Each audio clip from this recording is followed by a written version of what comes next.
All right, aloha. And today we have a very special guest, a legend in the ukulele world. We got Mr. Herb Ohta Jr. Welcome. You must be mistaken from my father, but No, you know, man. I mean, both you guys. Like, it's just it's no, cool no, to no, no, it's cool to no, sit down no. and talk. I first I first heard of you actually in high school. My cousin brought over one of your CDs, and we used to listen to it all the time. And it's funny because people don't know this, but growing up, of course, I listened to Jake, but you're the only other ukulele player that I listened to growing up. So sorry. No, no, no. You were. I love the stuff you did, and man, like sometimes we'd go ditch school and we'd go around the island and listen to your album. Bro, that's dangerous, because it puts people to sleep, man. No, no, no. Um, Yeah, I think I one was. appreciate it though. Yeah, no, no, no. I think we had one of the ones was the one with Daniel Ho, and then another one was I think it was one of your first solo ones. Like you had a spruce top ukulele, and you did some like classical on it. You did what's it, like a salsa one, something like that. Like 1998, I think. Oh, that's when I was going. That was the 14 karat gold years. Yeah, man. So that's kind of like how that was the first music I heard from you. So that's just it's cool to sit down and talk story. And of course I'm still a fan, and yeah, man. Nah, man, I'm a fan of yours. I think what you do with the ukulele is special, and just keep it up, man. Oh, thank you. Yeah, just you guys are all inspirations to me, and yeah, it's cool just being a part of the ukulele family. But it's just so funny when people tell me that. It's like I feel old. You know what I mean? Nah, don't feel old, man. Feel old, man. What? How old you So know? yeah, old, Oh man, old, man. yeah, and then I finally met you in 2000. I think it was at was it at Pakele with John? It It was could either have that. been Pakele at Alamana Hotel, right?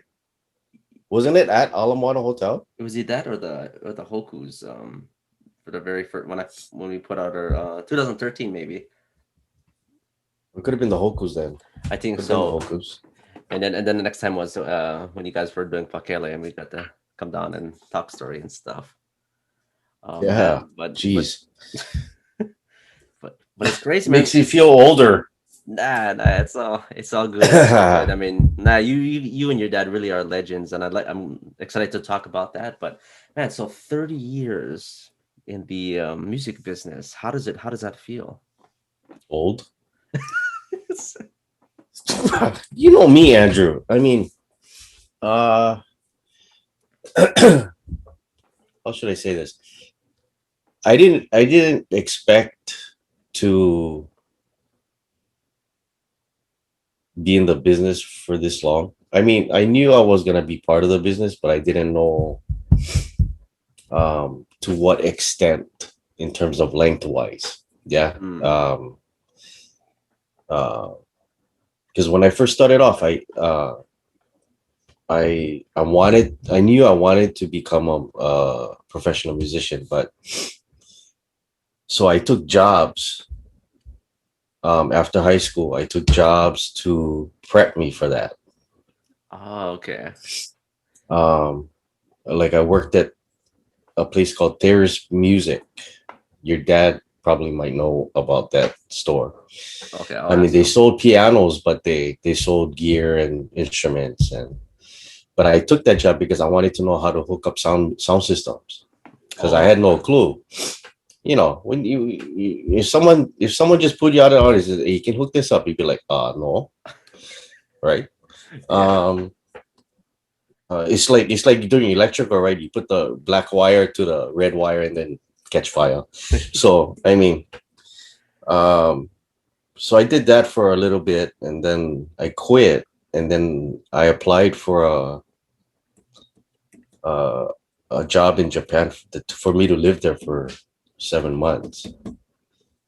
It was a music to be a musician at an exposition in Osaka. Oh, ukulele. Yeah, yeah. So I had other musicians, and we had Polynesian dancers, and we had a Hawaii. We had our own pavilion, and we did like 5, 6 shows a day. Wow, Um, that's so amazing. yeah, so prior to that, I no, but dude, 3 days work, 3 days off, Oh, there we go. And when right? was that? That So was what, like early 2000s or? well, that was in 1990, man.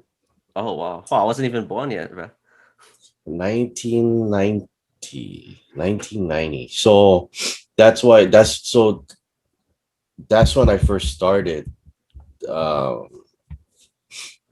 playing, performing in front of people. But you see, I don't know if you know, but I'm kind of introvert. Hmm. Sometimes.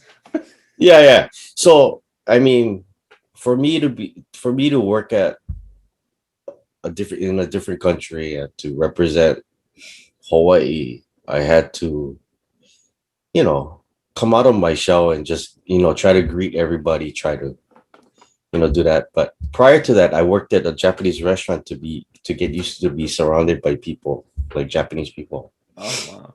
At least everything you did like kind of had a purpose to what you wanted to Yeah, do. it did. It did. Wow. And then went to the expo, did that, recorded for my dad that year when I got home.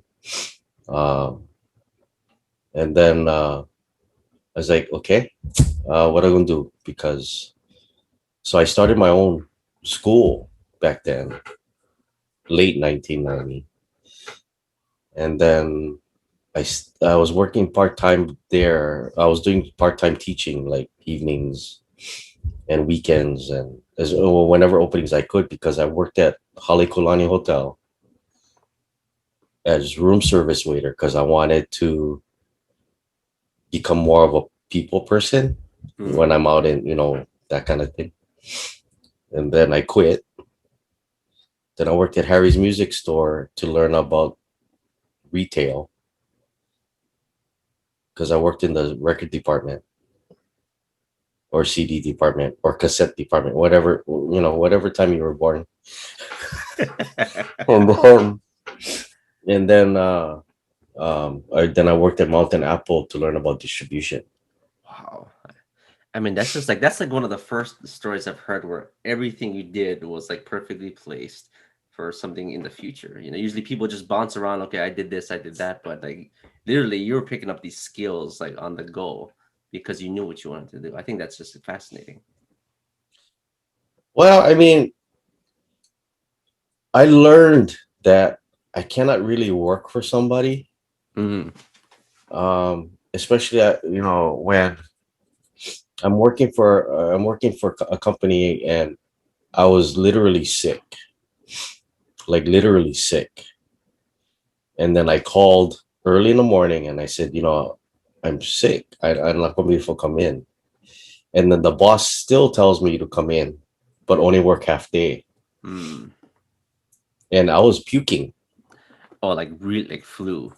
like sick, like whether it was food poisoning or what, I don't know what it was. And then, then I told the boss, okay, I quit then. And then, I realized, I guess I have a hard time dealing with working for someone that I can understand what they're trying to do for their business, but if I'm sick, I'm sick, right? So, and like Halikulani, Mountain Apple, Harry's Music Store, they understood that I wasn't gonna stay there forever. So, uh, but I give them a lot of credit for giving me a lot of knowledge. Mm.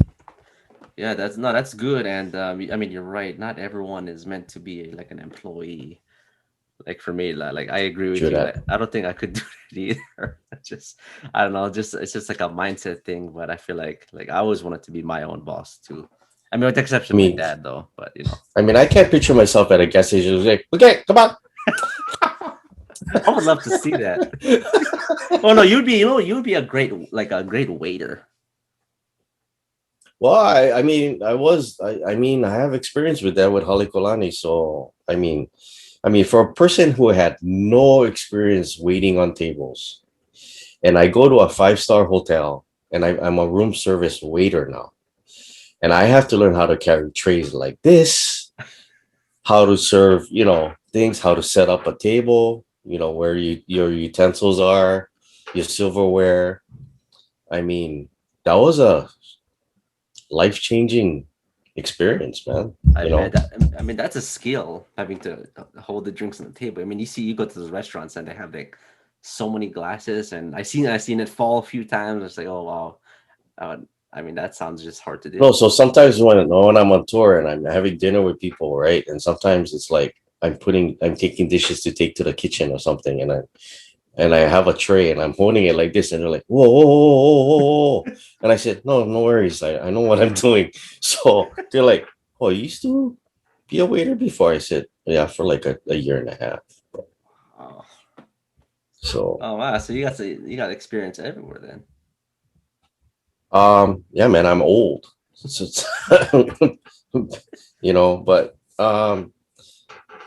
but I heard this comment from I was watching a thing on Kobe Bryant, Mm. rest in peace. But um and someone asked him, I said, oh, if you had to change anything in your life, up to now, if you could go back in time and change anything, would you? And he said no, because whatever happened in the past is what made him the person at that point in time. So I believe in that. I mean, I have no regrets. No, for sure. That's I think everything happens kind of for a reason, and if you change one little thing, it could have changed the outcome of your entire life. Yeah, because you dream about it and you go, wow, what if I did this differently, or what if I did that differently? But it would change the whole perspective of life for you, I think. Yeah. And So and I think the most we can do is just do whatever we like, our dream, our passion, so we don't have any regrets in a way. sure. It's because it's the things you don't do that you regret. Like maybe you didn't have the courage to do something, or like, oh, I should have done this. It's not usually things you do. It's usually things where it's like you hesitate or you chicken out, and you're like, oh, I should have went back and did it. True. Very true. Yeah. Very So true. yeah, that's just something that I've kind of adapted and accepted, just mindset wise.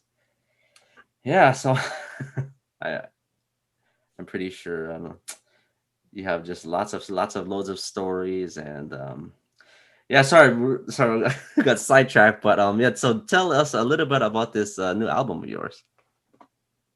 Um,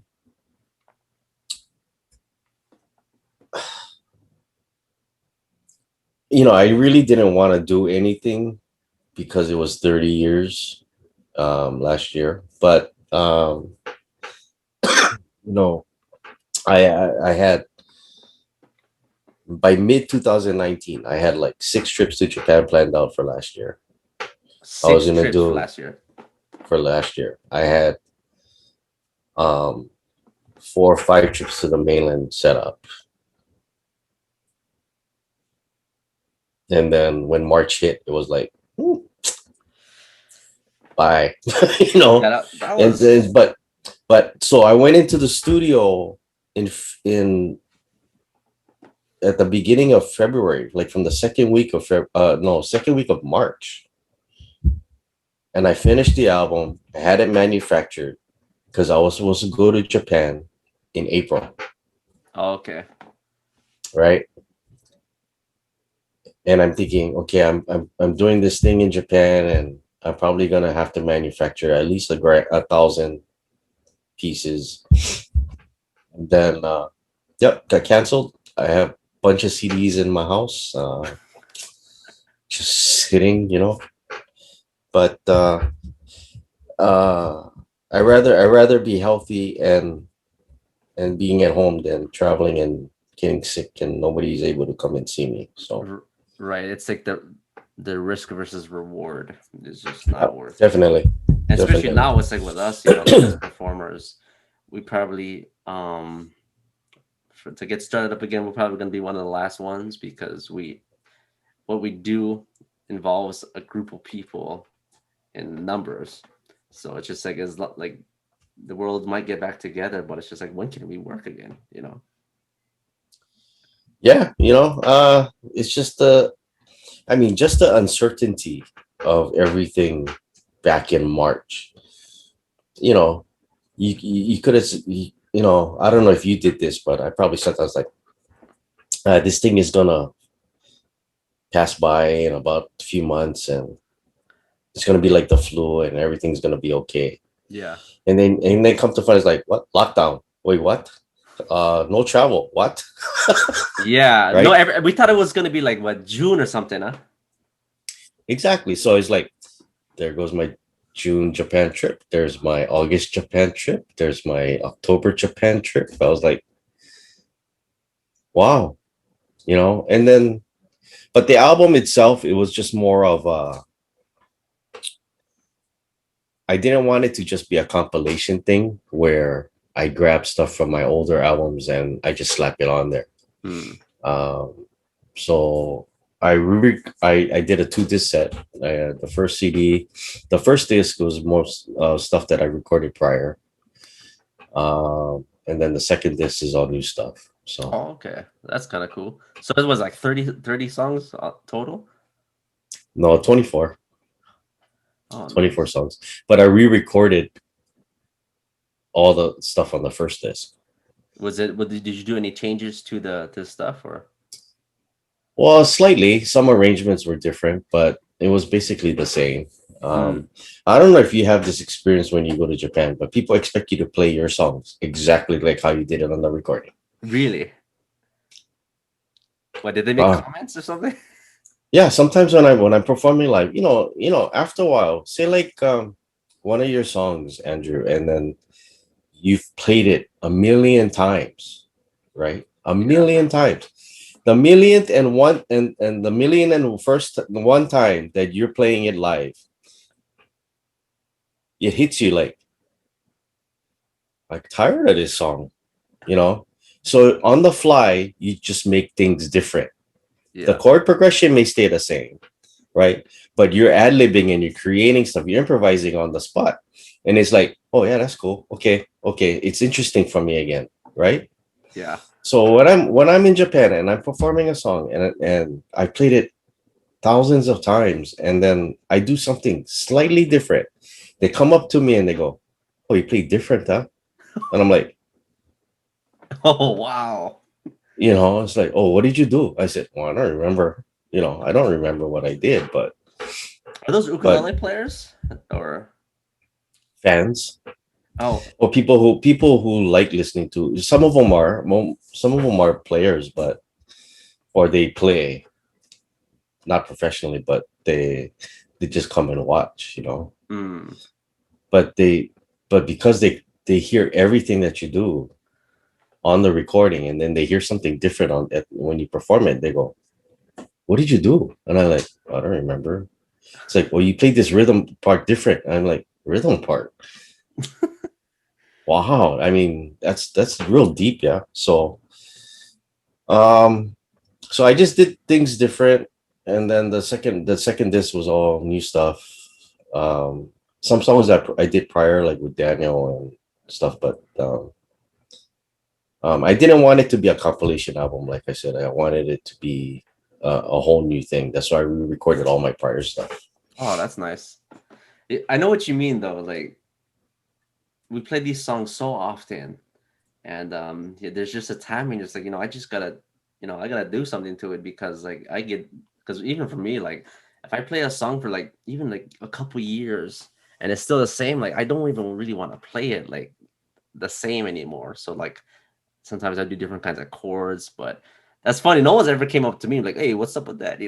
So that's just Oh yeah, but have you been to Japan? not for music. Well, I mean, I I would guess we love have to. to. We're gonna have to try and change that, man. That sounds good. When it opens up, I mean, dude, Japan is in like a third stage of state of emergency. Really? According to Isaac, um, Isaac Peters, Yeah, yeah, yeah. Ukulele Lab. Yeah, he told me that. Yeah, it's pretty bad over there. Wow, that's sick. Yeah, I was wondering how they were doing over there.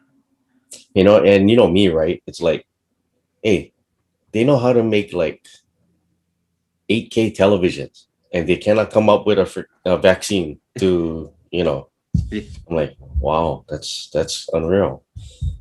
Because they're supposed to be like one of the leaders in the world, right? In technology, Yeah, Japan, US, Korea, right? China. But it's like, what? yeah, it's weird. Yeah, I mean, I've been to Japan a couple times, but it was just for vacation. But yeah, Yeah. But so, I mean, but back to the album. I mean, that's what it. That's that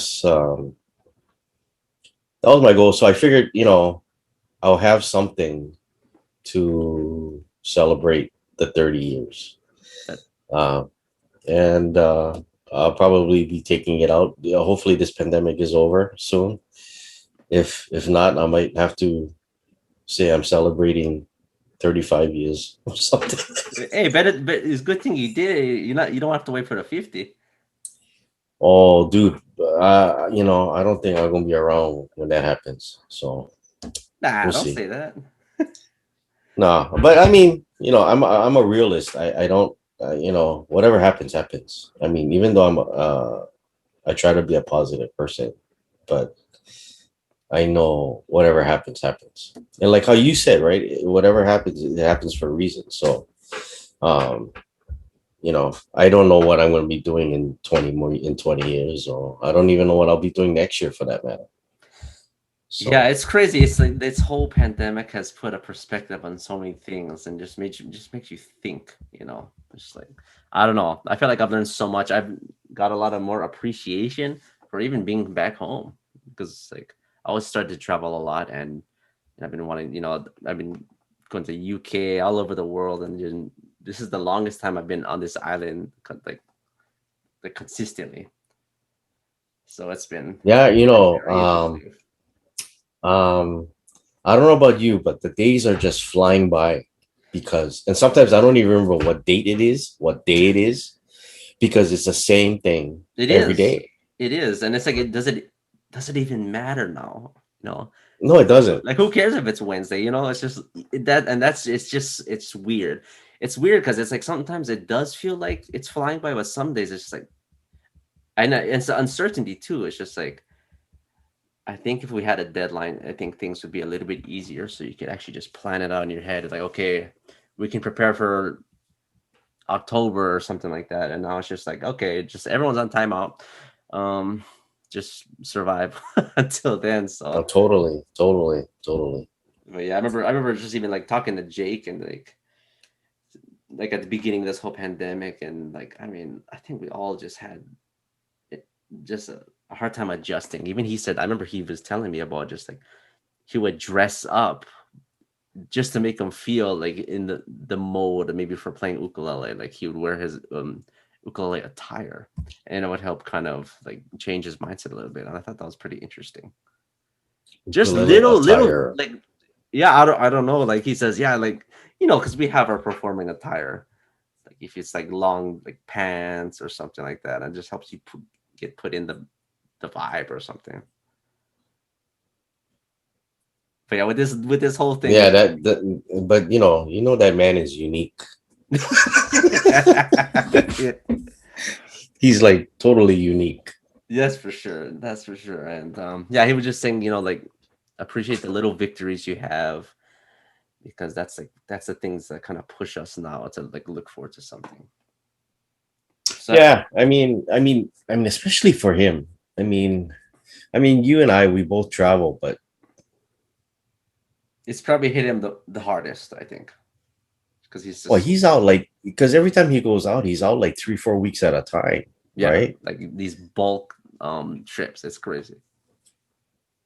And uh, it's funny that during the pandemic, I've talked to within the last year, I've talked to Jake more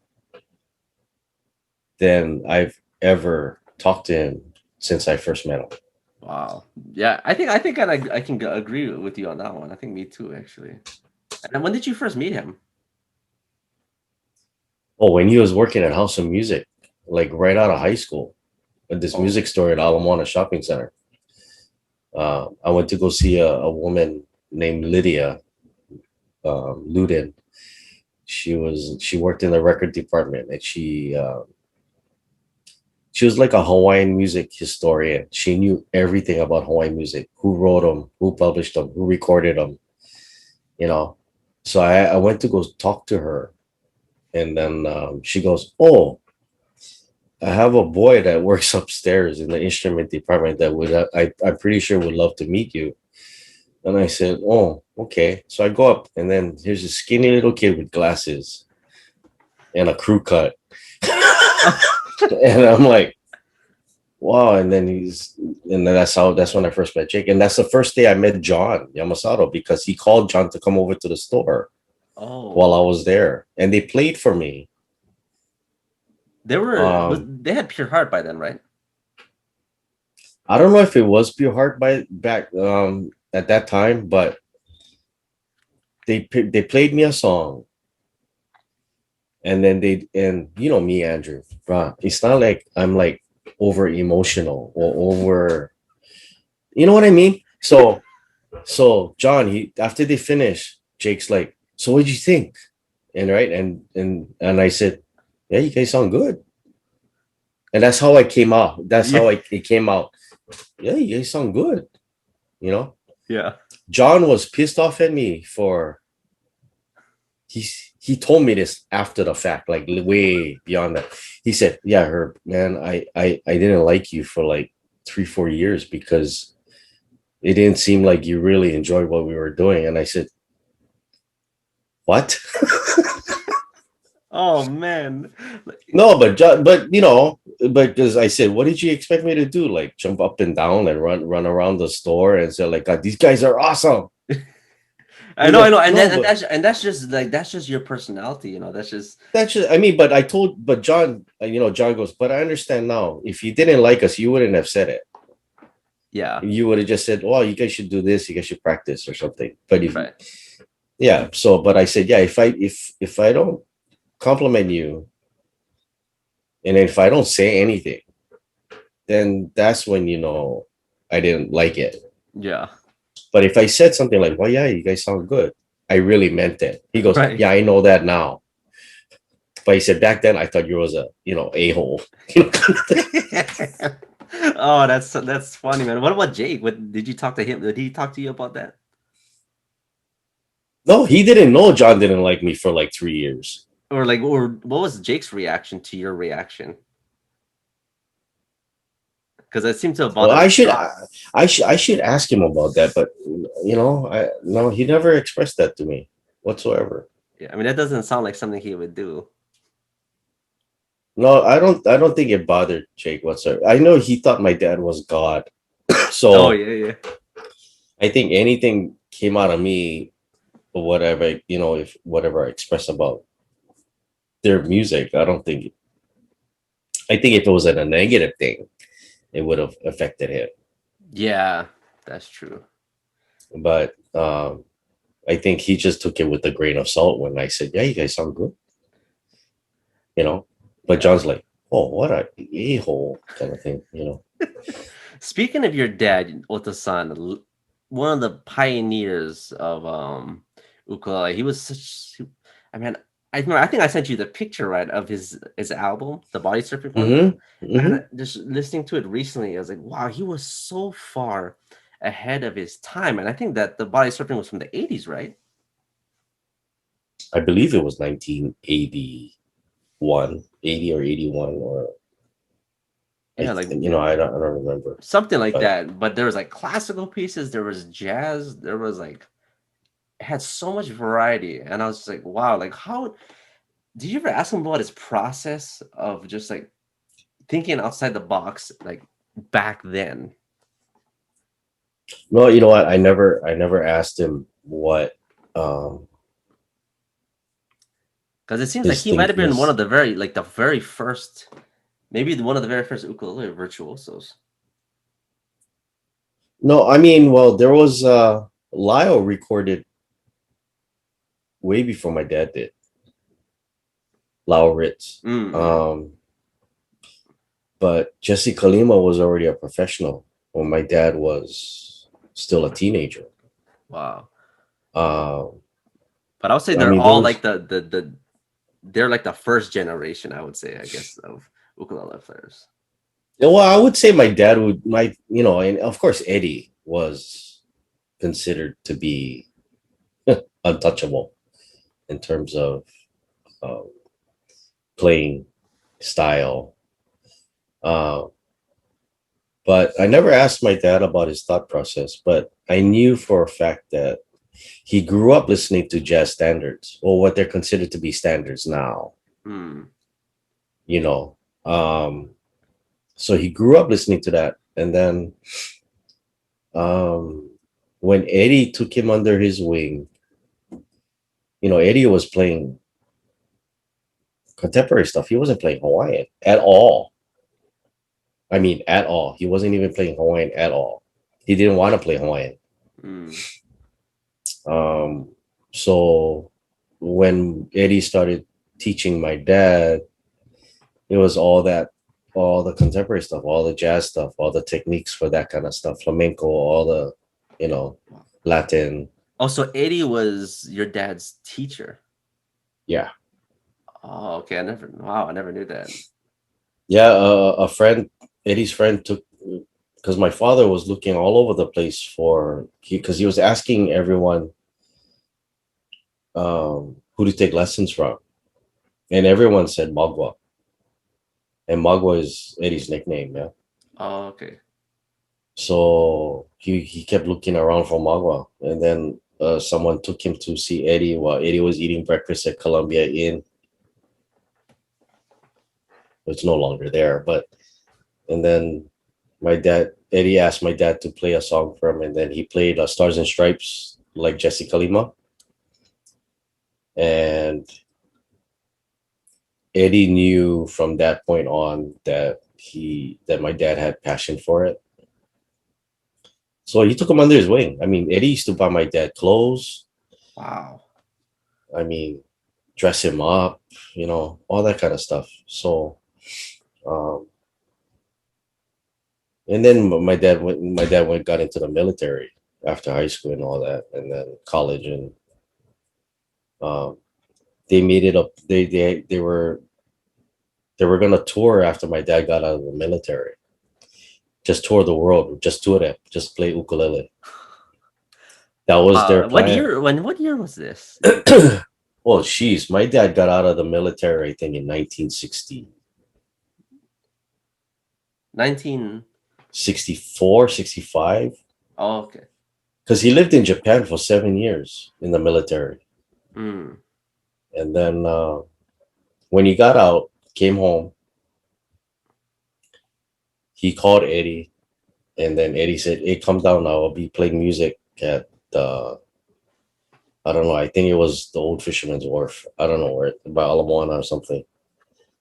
I don't know where." And then my dad showed up, and Eddie was on stage with Gabby. So my dad knew already that was it. Wow. That it was that tour wasn't gonna happen. Eddie totally started playing Hawaiian music. Yeah. So yeah, and I mean, long story short, he applied for Pan Am, American, the a job there, and he failed his hearing test. I don't know if it was because of being in the military, and then he didn't know what he was going to do with his life. And then a friend introduced him to Hula Records, Don McDermott, and that was the start of that. Wow. And for those who don't know, these are all like Hawaii legends all together. And because I don't think like a lot of people might not know like the importance of the people in this story. And that's just cool. I mean, for me hearing it, this is a treat, hearing all this like knowledge and stuff, man. Yeah, so dang. So after that, like, you were born and so when did you start learning from your dad? When I was 3, 3. Was it something that you wanted to do, or is just like here? I mean, to be honest with you, dude, I don't remember what I was thinking at the age of 3. That's true. Um, I probably just wanted to eat, sleep, watch TV, or But as far as I was told, I was learning stuff at 3. I mean, I remember learning stuff from him when I was like 6 or 7. From that point on, but obviously, I was learning stuff when I was from 3. But Mm. How was it like? How was his teaching style? oh, Like, strict, man, strict. strict. Um, Like, what kind of stuff did he yeah, make? Like what was the work that you had to do? no, it was stuff like it was stuff like well, I had to learn my fretboard. I had to uh I mean, I used to get yelled at for not remembering how to hold a chord. Oh man. Um, I don't recommend a father teaching their kids anything, especially music, man. So, but that kind of stuff. I mean, and I was never practicing. Hmm. Did You it come know, natural for you? You think? yeah, I did.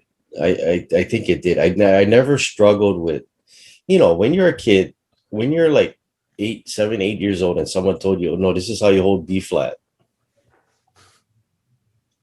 I could never have anyone play the B flat chord cleanly at that age. Oh wow. It would take a lot of work, right? A lot, just The practicing. flexibility, I think, for that chord, you know. Yeah, exactly. And um, especially when someone's not double jointed and their tips don't bend where they can hit 2 strings at the same time, Are you double right? jointed in your index finger? All my fingers except yeah. You know, I've never thought about that before, but I think I might be double jointed too. Like when I bend the index finger, and Yeah. I guess yeah, I never even thought about the aspect with just holding chords that some people might have an easier time because of the joints. Because some people like they can't bend that finger, and for that B flat, you need to get that. You just need to Yeah, get. because that's why some people hold it like this because they have the fingertips close to the so they can hit the 2 strings. Yeah, And they but try to do it this way, and it's like they can't do it, right? and Or they bar the whole first bar and they hold it right, like this. but I feel like that So, affects mobility a little bit. yeah, it does. So I had no problem with holding a B flat at that age. So I can say that it came naturally for me, but the practicing part wasn't natural. It was just like more of a. It's like, did you practice? Oh no, kind of thing. So I mean, ukulele was just there. It was always there. We had ukuleles all over the house.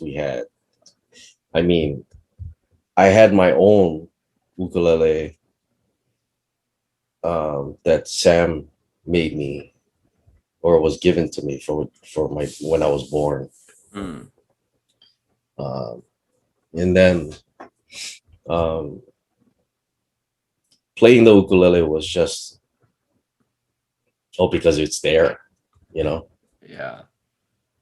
So practicing was not a priority for me. What were you And interested then, in?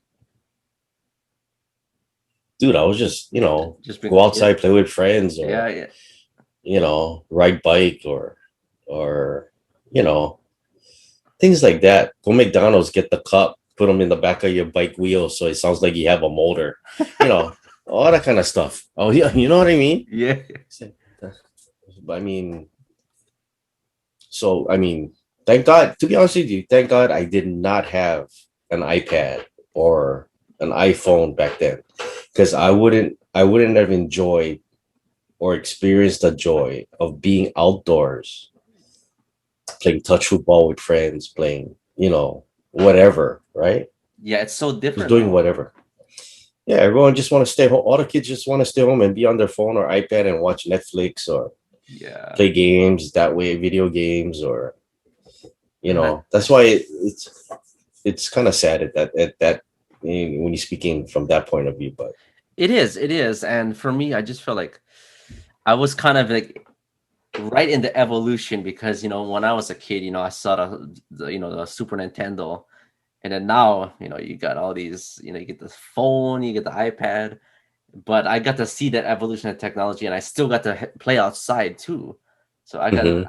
I got to see a little bit of everything, and what we had those like the old school iMac computers, so like I seen a little bit from that era, and then now the current, but I do feel, yeah, I think people got to play more outside, and I mean, even ukulele or just, yeah, maybe stuff not Yeah, always on the iPad and stuff, but I know exactly what you mean. yeah, so that's why sometimes I like tell my daughter, "Hey, go outside," but no, I'm okay. Yeah, I mean, all the friends too. Yeah, they probably all on the phone, and it's just like when you go out to when you go outside and meet your friends, that's like that's when you get to play, and it's what everyone's interest is in. But if everyone's wants to just chill on the phone, then that's like less likely for your daughter to want to go outside and play. Exactly, exactly, exactly. So I've But been. yeah, ukulele wasn't a priority until after high school or Mm, during my senior in high school. So that was oh, okay, okay. And I remember you told me, I forget when you told this story, but you said it was about like you were performing somewhere and then you didn't want your dad to see it. Like I think you said Kahala Mall because you said he would oh, all because me too. Like me and you can relate on the fact like our dads are musicians and of course to kind of put their input in. And my okay. my dad does not. What was that? No, no, no. So when I got interested in ukulele again after listening to the Maka Sons of Nihao, because a classmate of mine uh, wanted me be part of his journey for brown bags to stardom. It was an amateur contest. They still have it, or I don't know if they still have it, but Yeah, yeah. all the so he wanted to do a Crosby, Stills and Nash song called "Wasted on the Way" that the Maka Sons recorded on one of their albums. So listening to them, I didn't get hooked on "Wasted on the Way." I got hooked on Hawaiian music, all their Hawaiian stuff they did on that album. I got hooked. So it got my juices flowing again of, wow, I want to play this kind of music. Right. So it connected me to the ukulele again, where, dude, I left an ukulele in my locker at high school. I mean, it was that serious. Like I would Damn. go home and I would go home and play, but I would lock myself in the bathroom. Privacy, yeah. Yeah. So, and then when I go to school, I have my ukulele. Ah. We playing during school, like on breaks, lunch, or whatever, after school or whatever. And my dad didn't know about it. He didn't know that you got My, back into ukulele? he Hmm. didn't know for until my second year in college. Wow. How come you didn't tell him? Because you know why? Okay, my dad has a parent hat and then he has the instructor teacher hat, right? Okay. And sometimes my father had to wear both hats, Hmm. right? And I didn't want to go through that at that time. It's like, Oh, oh, I want to because you do, kind of knew what that felt like already. well, of course. And I just wanted to do my own thing and just and experience it that way instead of having him try to critique everything that I did with that. Yeah. Hmm. Which I regret now, but um, so playing the ukulele at that time was just so fascinating to me because of the fact that it connected me not only back to the instrument but to Hawaiian music. You know, I fell in love with the Maka Sons of Nihao, the arrangements, the vocal harmonies, um, until my aunt, my dad's sister, uh, called me one day and she says, "You playing ukulele again?" And I said, "Yeah." She goes, "Oh, interesting." And I said, "Why?" And then she goes, "No, your dad called me and and complained to me that you've been playing ukulele in the bathroom for like hours with the door locked, kind of thing." Yeah. And I said, "How would he know?" He goes, "Well, he called and he asked." He's like, and then and he goes, "I don't know. He locked himself in the bathroom for like a couple hours and he's just playing, playing, playing." And then my aunt said, and I had to laugh at him. And my dad would say, "Why are you laughing at me for? Why are you laughing?" And my aunt said, "Because you used to do the same thing," kind Oh, of that's thing. funny. Yeah, yeah. So, uh, but um, playing the ukulele at that time was just so fascinating. It's like how Jake says that when his mom was used to teach him some songs on the ukulele, and then how fascinating that was for him, and that was his like security blanket kind of thing. Yeah. Yeah. At that time, my senior in high school, that's what it felt like. Oh, okay. It was that kind of feeling. It's like, where's my ukulele? I want to play. Yeah. You know. So I guess for my dad, it was kind of weird. So I was part of this group, and my dad never heard me play until 1995. That's 7 years after I graduated high school now. Wow. So, because I used to go like after high school, during college like that, I used to go to my friend's house, play music, go to one of the parks, go play music. You know, I would never just totally openly play it at home. Hmm. So 19, I was part of a group with Kahi Kaunoi.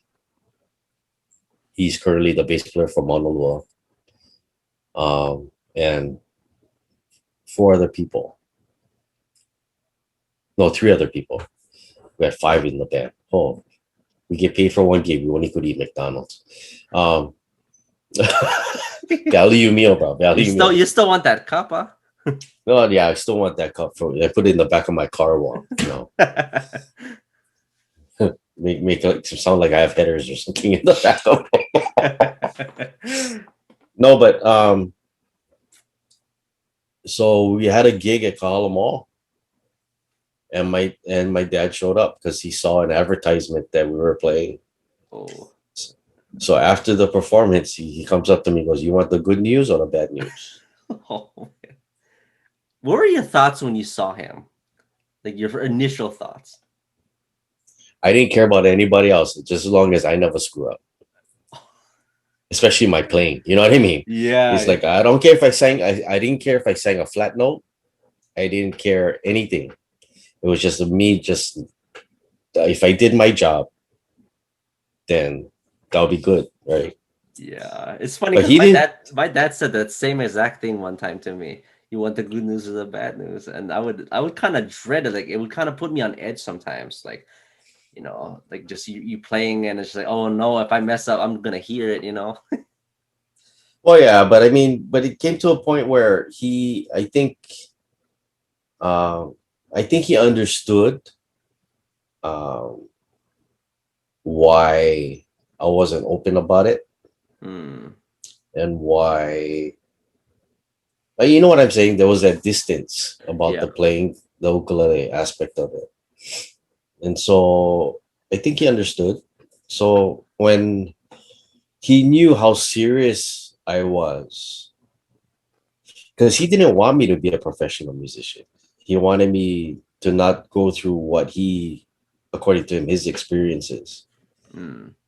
Um, but I guess he understood that I was kind of passionate about it. So, he would give me advice, but, back then, stubborn, right? Hard headed, the advice going one ear out the other, Yeah. kind of thing. But um, he really didn't stick his nose in my business. He was just there to just give advice, and he said, "Well, it's up to you what you do, but Mm. you know, you have to go through that yourself. Whatever decision you make, you have to live with it." I think, So yeah, no, I go think ahead. I think that's good. I think that's what just a kid needs from the parent, because sometimes parents can be a little too just like directing, and for experience wise, I think they have to figure out on the life experiences on their own, and sometimes it be for some parents, I think it is hard. It's a natural instinct as a parent to be overprotective, Right. to be protective of your child. Um, but I think he understood. Like I said, I think he understood that I was passionate about it, and I was willing to go through whatever experiences I wanted that was going to come towards me. Hmm. So he would give advice here and there. I learned a lot of things the hard way in this business. Um, but it made me become the person I am today. So Oh, for no sure. regrets. That kind of goes. Yeah, go back to no regrets. I'm just curious. What was the good news and what was the bad news? But the good news was he said he saw potential. Hmm. The bad news was that we needed a lot of work. Ah, that's good, I guess. No, it wasn't, because it wasn't pinpointed towards me. It was basically the group in general. Right, and honestly, with groups, it's like you're only as strong as your weakest link. It's gotta be Exactly. all. It's all gotta be. Everyone's gotta be on, and it's very unfortunate. But I mean, it definitely helps the fire last. It's like, okay, it wasn't just me. Like we just gotta become a little more cohesive, fix Right, the right. mistakes and stuff. Ah, that's fascinating. But for me, it was never about wanting to become a star or wanting to make a lot of money, or it was never like that, because people think that once you become a professional musician and you perform here and there, that you're like a millionaire right off the bat. um, so it was never about being a star. It was more about me being part of something to create something. Yeah.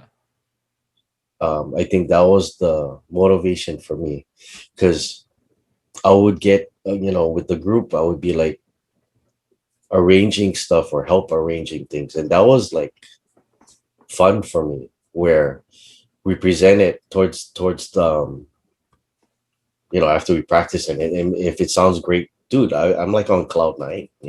Yeah. So And I yeah, think but go ahead. no, just I think when you're passionate about something, the success will come if you go for the right reasons, I think. Because yeah, I think there are some people that just want the spotlight, and it just sometimes it just doesn't work out that way if that's your main motivation. But if you surely have passion for, I guess, like another reasoning, yeah, just behind it. Dude, I just know people who play music just because they want to win a hoku. Oh yeah. And it's like, well, whatever gets your creative juices going. If that's your goal, then that's your goal. But um yeah, to me, I don't know. I, awards are nice, but they bring out the worst in people. Yeah, yeah, I agree with you on that one. It's just it becomes like a whole like a ego thing, and yeah, it can end up kind of bad. I mean, to be honest with you, I had one time I left my award in my trunk on my car for like 2 years. How come? Just never took it out. It was just there in the trunk Oh yeah. in a box. Oh wow. Dang.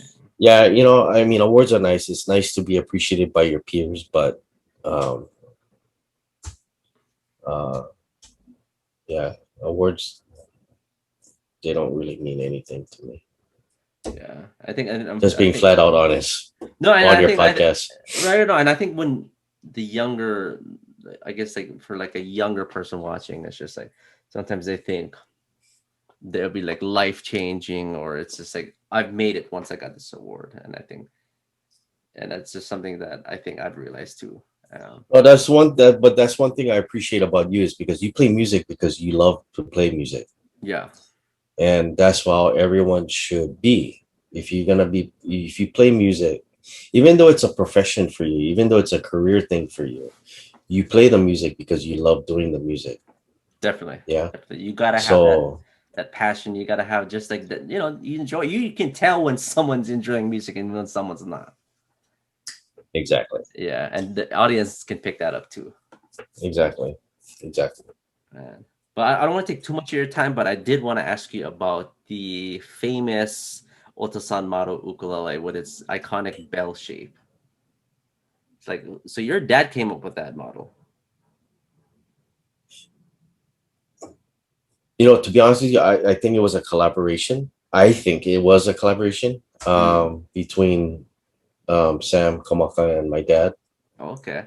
Um, it was a revolutionary because there was a lot of companies after well, not a lot. There's a few in Japan and one local that made ukuleles like that shape. Mm. And what was the reasoning Um, behind that shape again? I think it was more of for my because my dad loved to pick melodies, yeah, and not just do um melody by strumming, like how Lyle or Jessic would or Don Baturia would. So my dad liked to pick a lot, you know, and like how Eddie did. So um I think it was easier. To be honest with you, I think it's because of the fact that the top of the body is skinnier and then it comes out. Yeah. And So I think it's kind of like a hybrid between a, was it a concert and a tenor? no. It's basically it was a concert size, but it looked like a guitar dreadnought Mm. shape. So I guess that's how it came about. And then um, I think back in 2015, it was like uh, 50 years or something because I think it was developed in 1965. Oh, it's been around for a while. Yeah, it's been around. It's been around for a while. So, but they still sell it today, and people still buy them. That's amazing to me. Yeah, no, I mean, I think I got a chance to try one at the Bonnie Music here, and I was like, it's such a unique model ukulele. Like, if I were to get Well, one, but then again, it has a low G on it. oh, okay. So do you think that complements the that shape? Well, you're asking someone that plays a low G. I think low G complements any shape, but I'm not gonna get into what's better and what's not. Um, but I think of all their models, low G is standard on that model. Yeah, yeah, All the other models that they have is all high G. that's true. Yeah. Yeah, if So I were to get one ukulele from just for my collection, I think I'd want to add one of those. I think it's just such a fun, it's just a fun instrument. It's a little bit smaller, but I don't know. It's just so unique. yeah, well, like I said, it's the only ukulele that has a different shape of all their production line. So And the um headstock is kind of, they had that old school headstock on that one, right? It's different. I think it's just flat like how Jake's model is right now. Mm. And your recent, the one you got a few years ago, is kind of like a tenor version based on that shape, right?